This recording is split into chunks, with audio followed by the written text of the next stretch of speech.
Make a joyful noise unto the Lord, all ye lands. Serve the Lord with gladness.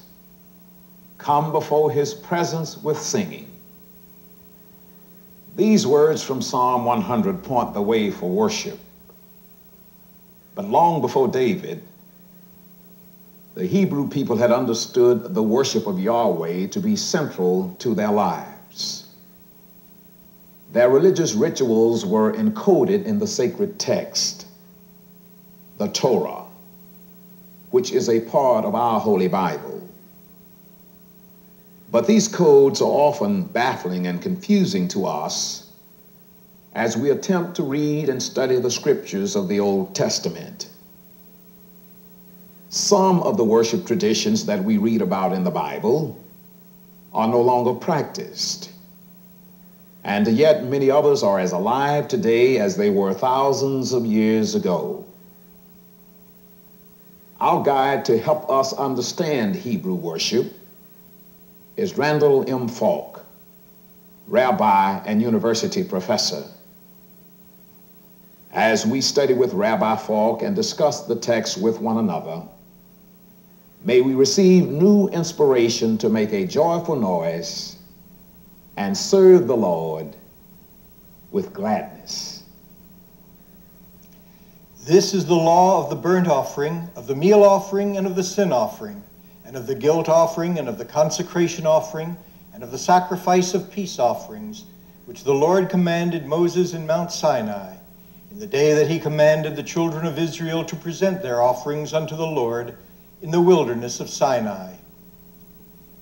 These words from the book of Leviticus remind us that the first way in which the children of Israel worshiped God was through sacrifices, offerings of thanksgiving and of supplication, free will offerings, sin offerings, and peace offerings. They drew closer to their God in these early days by feeling that they shared with him the bounty that he had provided.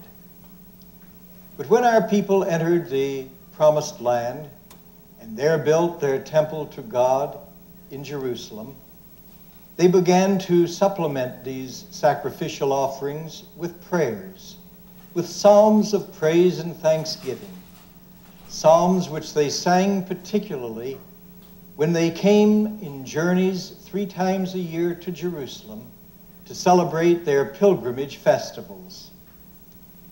The pilgrimage festivals, the harvest festival in the fall, Passover in the early spring, and the Feast of Weeks 7 weeks later, celebrated the harvest from the good earth.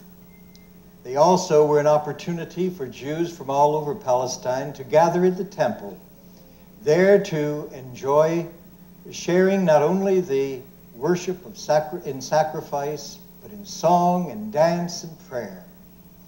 And they were very happy festivals in which they recounted the blessings that were theirs. It was also in Jerusalem that our people began to observe their high holy days, the most solemn days in the Jewish calendar, even in modern times.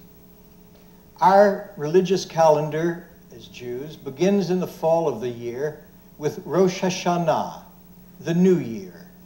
This is a time in which we recall our sins of omission and commission and resolve to try to live better lives in the year that is about to begin. This year is the year 5747, since the creation of the world. And we gather in our synagogues and temples all over the world to begin the service by hearing the blast of the shofar, the ram's horn, which is the oldest musical instrument mentioned in Hebrew scriptures. The ram's horn calls Jews to penitence and to renewal. Listen now as Cantor Gutchen blows the ancient shofar.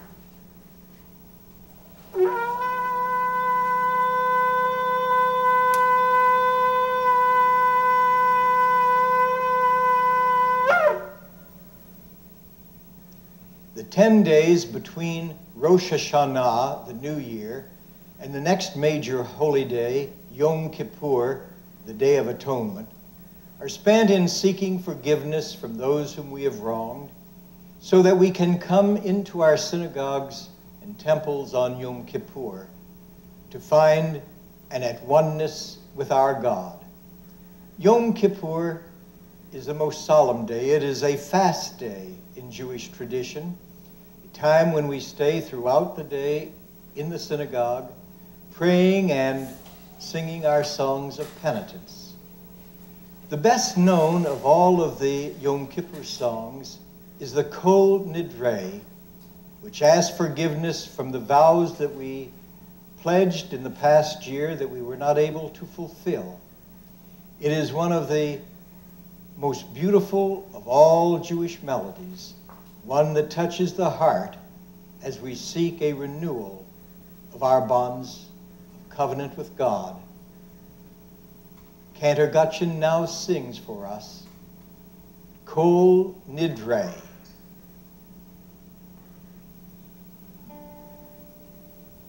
Kol Nidre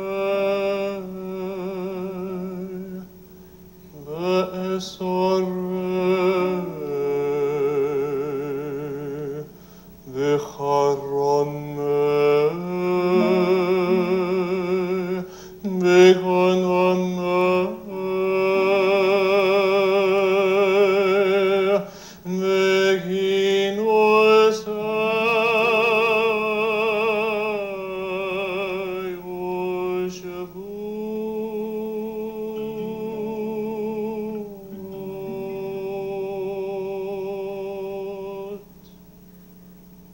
Of course, the most important holiday of all in Jewish tradition is the Sabbath.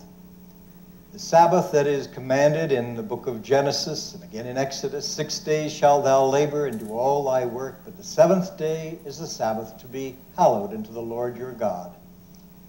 The Sabbath is again primarily a home festival. It begins in the Jewish home on Friday evening when the mother blesses the Sabbath candles. The father holds up the cup of wine and recites the prayer called the Kiddush, and the family share a festive meal each week. Following the meal and the songs that accompany the welcoming of the Sabbath, the family goes to temple or synagogue, and there we enter into communal worship. We worship in the Jewish tradition in a fixed liturgy that went back to the time of Rav Amram and Sadja in the 9th and 10th centuries. Some of our prayers, of course, go even further back, beginning with the ancient Psalms.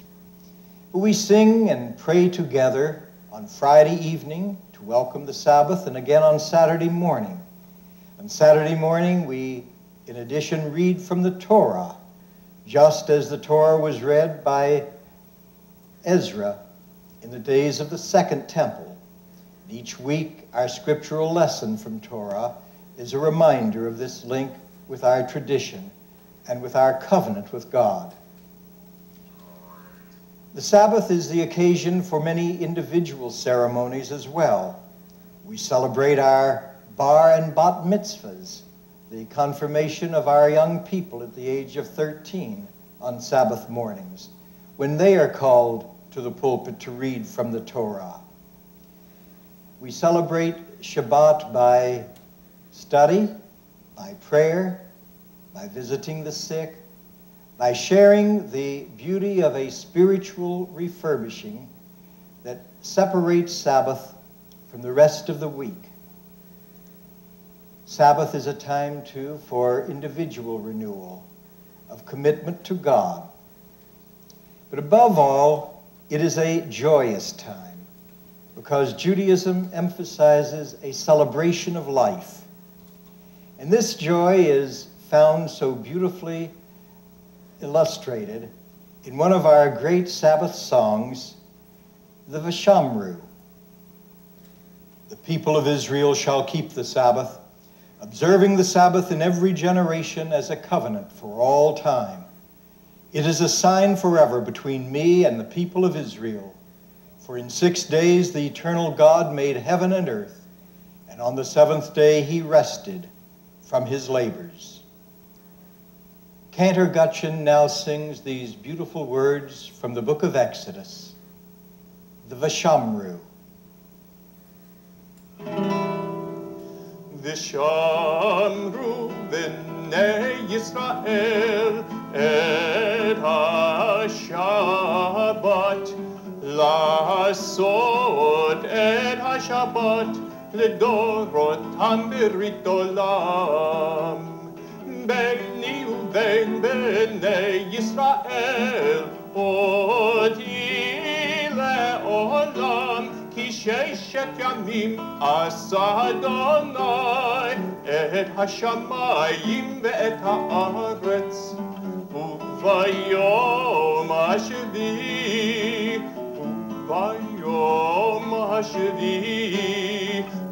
ביום